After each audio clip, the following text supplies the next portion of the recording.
How's it going, guys? Mark Conley here with Daily Soccer Skills, and today I've got a pretty intense training for you. This is going to be, definitely a cardio as well as a lot of technical work involved. So it should be about a 15 to 20 minute training, but it's definitely going to get you get the blood moving, if you will. So we start off just kind of running through the pattern, working on some speed and agility. And so you'll notice that it's just a 10 by 10 grid with the cone there in the center, and so we start on like it's called the bottom left cone, and it's a 10-yard sprint. You round the cone, 10-yard sprint, and then like a quick 5-yard inside sprint and a 5-yard outside sprint in towards those center cones. And then we're also gonna we're gonna flip that around, and now we're gonna go to the left, so that we're working on getting up to speed, changing directions, accelerating, decelerating, quick turns. All those things that make it really, really hard for defenders to cover us.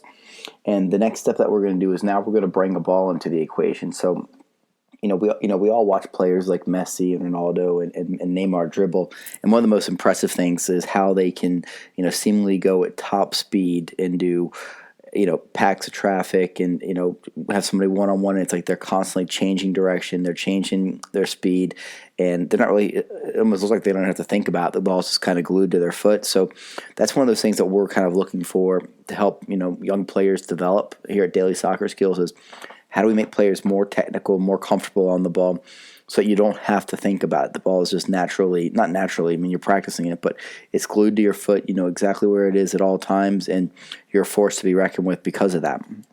And so we start off, this exercise is just right foot only. So you can use the inside of your right foot or the outside of your right foot, but it's just right foot only. And, there's going to be some progressions as we go through this, but, we're always going to start there on that right foot and get that going up to speed. Our next step, now we're going to head into our left foot only. And so it's important that we note, if you want to become twice as good of a soccer player, you can do that in about a 6-month window simply by being able to not have a weak foot. And so everything that we do, we always try to train the right foot as well as the left foot. And so here I've got players, now they're going to the left, and they can use either the inside of the left foot or the outside of the left foot, but they can only use the left foot only. And I think it's just so valuable for players to have that ability to make quick turns, accelerate, decelerate, change directions without having to think about it. And if you can do it on both feet, you're going to be a very dangerous player to contend with. So now I start to kind of mess with the guys a little bit and make it a little bit awkward for them. And so now I only let them use the inside of their foot. So you can use the inside of your left foot or the inside of your right foot, but you can only use the inside.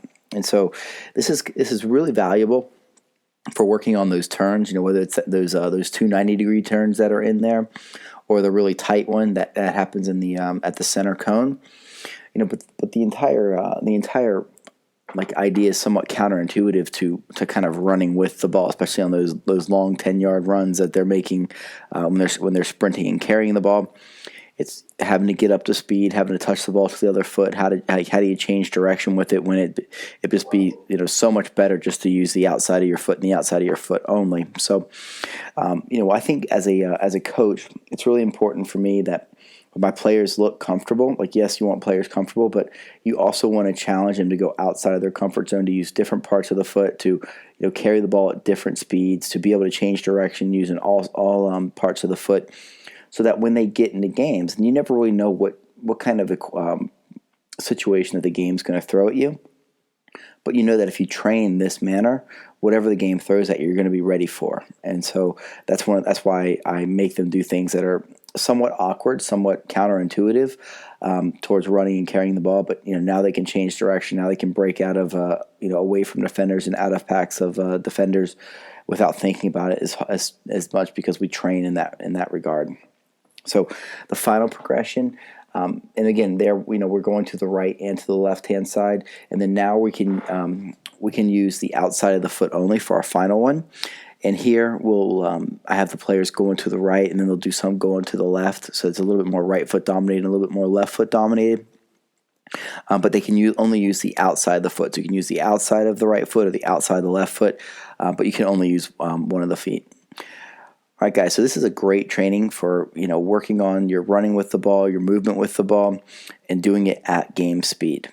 And that's what I want for players, is to be able to change direction, accelerate, decelerate, make tight turns, and to be able to do it almost instinctively. And this is how we train that. All right, guys, get out there and train.